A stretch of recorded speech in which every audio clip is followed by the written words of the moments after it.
आ गए मेरे डोमेन में। मैंने थंबनेल में बताया था ये वीडियो सुकूना की है। सही में ह्यूमंस बहुत बड़ी बेवकूफ होते हैं। ओए सुगुना, लड़ेगा? साले किटकट अभी में आया। सुकूना तो चला गया, अब आगे की वीडियो मैं कंटिन्यू करूंगा। साले मैं गया नहीं हूँ, अपने कुत्ते को बांध रहा हूँ। अगर मैं कुत्ता हूँ तो तू सुअर है, लाल बाल वाले छपरी। इन पे ध्यान मत दो, ये तो कुत्ते बिल्लियों की तरह लड़ते ही रहते हैं। अबे साले, मेरे और बिल्ली बिलोटो के बीच समझौता हो चुका है। अब हम लड़ते नहीं हैं, अब हम भाई हैं। क्या चल रहा है बे यहाँ पर? एनीवेज, आज मैं लिवाइथन मानव को एक्सप्लेन करने जा रहा हूँ और टेंशन मत लो, सुकूना आता ही होगा। तो मानवा की स्टार्टिंग होती है कुछ टेक्स्ट के साथ। The earth was consumed by the sea, its land mass disappearing completely. The once prosperous civilisation of man were submerged and humanity declined. However the sea flourished again. यहाँ पर हमें बताया जाता है कि धरती पूरी तरह से पानी से भर चुकी है, ह्यूमैनिटी पूरी तरह से डिक्लाइन हो चुकी है, लेकिन ओशियन वापस से फ्लरिश हो चुका है। फिर हम समुद्र के अंदर का सीन देखते हैं, जहाँ पर हमारे मेन कैरेक्टर बोटा और उसके डैड के बीच बातचीत हो रही थी। उसके डैड बोलते हैं यहाँ पर शार्प ग्लासेस हो सकते हैं, ध्यान से चलना। फिर बोटा बोलता है हाँ ठीक है। इससे लग रहा होता है कि ये दोनों बहुत बार पानी के अंदर आ चुके हैं। फिर उन्हें एक सुपरमार्केट दिखाई देता है। वो दोनों अंदर जाते हैं जहाँ उन्हें बहुत सारे कैन फूड मिलते हैं। बोटा एक कैन पर लिखा हुआ पढ़ने की कोशिश करता है, लेकिन पढ़ नहीं पाता है, तो अपने डैड से पूछता है ये क्या लिखा हुआ है डैड? उसके डैड उससे बताते हैं ये मिल्क पाउडर लिखा हुआ है। एक और बात, तुम पढ़ाई लिखाई पे ध्यान नहीं दे रहे हो। फिर बोटा कहता है अब इसकी क्या ही जरूरत है यहाँ, लेकिन उसके डैड समझाते हैं कि भले ही अभी ये यूजफुल ना लगे, पर एक टाइम आएगा जब ये यूजफुल होगा। उसके डैड को एक चम्मच मिलती है, वो उठाने लगते हैं, लेकिन बोटा बोलता है कि हमारे पास पहले से ही बहुत सी चम्मचें पड़ी हुई है। लेकिन उसके डैड फिर बोलते हैं कि भले ही अभी यूजफुल ना लगे, लेकिन एक टाइम आएगा जब ये यूजफुल होगा।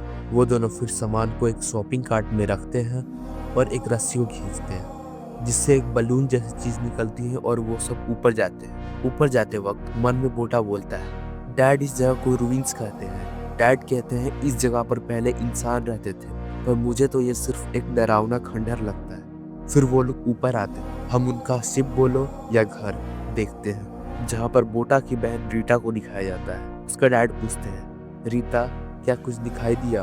पर जवाब आता है नहीं। आखिर क्या देखने की बात कर रही है ये लोग? असल में ये लोग बर्ड्स देखने की बात कर रहे हैं कि क्या बर्ड दिखा या नहीं, क्योंकि अगर बर्ड्स उड़ रहे होंगे तो कहीं ना कहीं तो रेस्ट करेंगे, कहीं ना कहीं तो इनका घर होगा और शायद वहाँ पर उन्हें इंसान भी मिल जाए।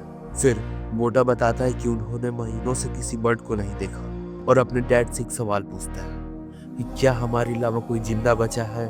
फिर रीटा अपनी मासूम सी आवाज में कहती है क्या हमारी मम्मी की तरह सारे लोग मर चुके हैं? यहाँ पर हमें पता चलता है कि दोनों की मम्मी मर चुकी। इनके डैड बोलते हैं जरूर आसपास लोग होंगे, बस हमें उन्हें ढूंढने में समय लग रहा है क्योंकि ये समुद्र बहुत बड़ा है। लेकिन चाहे जितना भी टाइम लगे हम लोग उन्हें ढूंढ कर ही रहेंगे, लेकिन तब तक तुम्हें एक दूसरे को प्रोटेक्ट करना होगा। फिर हमें पता चलता है कि तीनों के बोट पर अलग अलग ड्यूटीज लगी हुई। बोटा के डैड बोट को रिपेयर करते हैं और रूइंस को एक्सप्लोर करते हैं। बोटा का काम होता है खाने पीने की चीजों का ध्यान रखना, रीटा का काम होता है साफ सफाई और लॉन्ड्री देखना। आगे हम बोटा बताता है कि उसे पिछले साल से ही हंट करने की परमिशन मिली है, लेकिन सिर्फ सरफेस के आसपास ही वो हंट कर सकता है, और कुछ ही वक्त पहले उसके डैड उसको अलाउ किए हैं अपने साथ रूइंस में जाने की। फिर हमें एक क्रेन को दिखाया जाता है जिससे बोटा के डैड जो सामान इकट्ठा किए थे उसे ऊपर ला रहे होते हैं। बोटा और रीटा जो सामान अभी ऊपर लाया गया होता है उसे देख रहे होते हैं, और ये टाइम उनका सबसे फेवरेट टाइम होता है। ये सब करते करते शाम हो जाता है। शाम के समय इनका अलार्म बजता है। ये सब शिप के डेक के अंदर जाने लगते हैं, लेकिन फिर बोटा को याद आता है कि उसने मछलियों को बाहर ही रखा है। बोटा मछलियों को अंदर रखने के लिए जा रहा होता है, लेकिन उसके डैड उसको डेक के अंदर पुश करते हैं और खुद भी अंदर जाकर डेक का दरवाजा बंद कर देते हैं। डेक में एक फिश होती है जो कि एक जार में बंद जार में बंद होती है। रीटा उसे देखती है और अपने डैड से पूछती है क्या मैं इसे हक कर लूं? लेकिन उसके भाई और डैड उसे चुप रहने को कहते हैं। फिर अचानक से उनकी बोट बहुत तेज हिलने लगती है। बोट हिलने के कारण बोटा बहुत डर जाता है और कहता, वो आ गए। कौन आ गए हैं? सी क्रीचर, जिन्हें हम लिवाइथन कहते हैं। फिर हम लिवाइथन को देखते हैं जिन्होंने बोट को चारों तरफ से घेर लिया होता है। वो उनके बोट पर अटैक करते हैं, लेकिन उनके डैड उन दोनों को अपने गले से लगाते हैं और कहते हैं लिवाइथन बस चेक कर रहे हैं बोट को और कुछ ही देर में वो यहाँ से चले जाएंगे। बोटा और रीटा को उनके डैड के पास इतना अच्छा लगता है कि रीटा तो सो ही जाती है और बोटा सोने वाला ही होता है। उसी वक्त वो अपने डैड से एक सवाल पूछता है, क्या वहाँ पर भी इतने ही लिवाइथन थे जहाँ पर आप पहले रहते थे? उसके डैड बोलते हैं, हाँ, पर वहाँ पर वॉरियर्स रहते थे जो कि उन लिवाइथन्स को मारा करते थे। उन्हें हम हार्पूनर कहते हैं और मैं भी एक हार्पूनर था।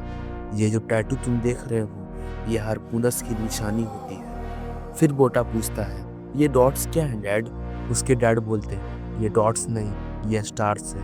हाँ, तुमने तो कभी स्टार्स को देखा ही नहीं, क्योंकि शाम होते ही हम सब शिप के अंदर चले आते हैं। फिर उसके डैड स्टार्स को डिस्क्राइब करने लगते हैं एज समथिंग शाइनी, और इन्हें सिर्फ तुम रात में ही देख सकते हैं और ये ज्वेलरीज की तरह चमकते हैं। फिर बोटा सो जाता है और उसके डैड अपने मन में कहते हैं, मैं तुम्हें एक दिन स्टार्स को जरूर दिखाऊंगा।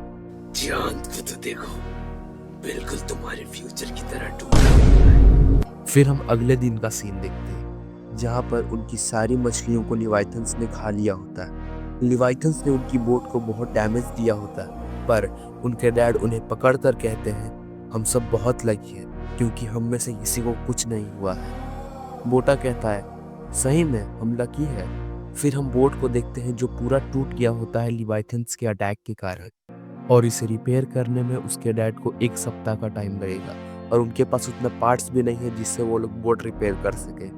यहाँ पर बोटा नीचे रूइंस में जाने की बात करता है, लेकिन उसके डैड उसे मना करते हैं और कहते हैं, जब तक तुम 17 के नहीं हो जाते तब तक तुम नीचे रूइंस में अकेले नहीं जा सकते, क्योंकि नीचे लिवाइथन्स छुपे हो सकते हैं। फिर बोटा और उसके डैड में आर्ग्यूमेंट स्टार्ट हो जाती है, पर रीटा को कुछ बर्ड्स दिखते हैं और वो सब उन बर्ड्स का पीछा करने लगते हैं और एक आइलैंड पर पहुंचते हैं जहाँ पर एक अबैंडन्ड सी बिल्डिंग है। बोटा और रीटा बिल्डिंग को देखकर बड़े खुश हो रहे होते हैं और चिल्लाने लगते हैं, कोई वहाँ पर है कोई वहाँ पर?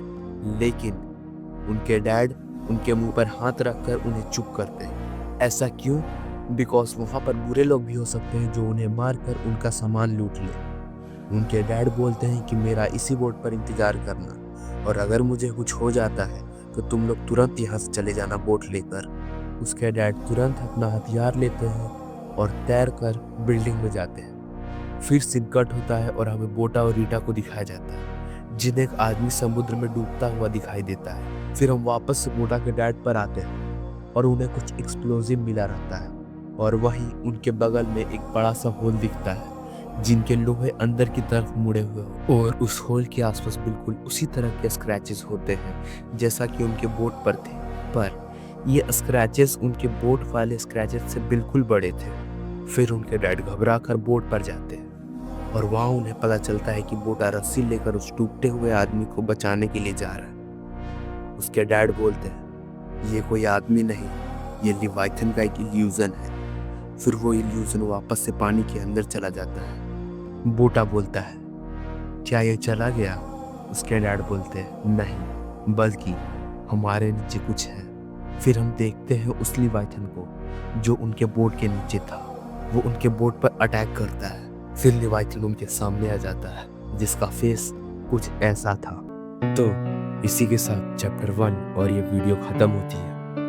आपको ये वीडियो कैसा लगा प्लीज़ हमें कमेंट सेक्शन में बताइएगा। अगर अच्छा लगा तो लाइक और चैनल को सब्सक्राइब करना मत भूलना। अगली वीडियो जल्दी आने वाली। बाकी सायोनारा।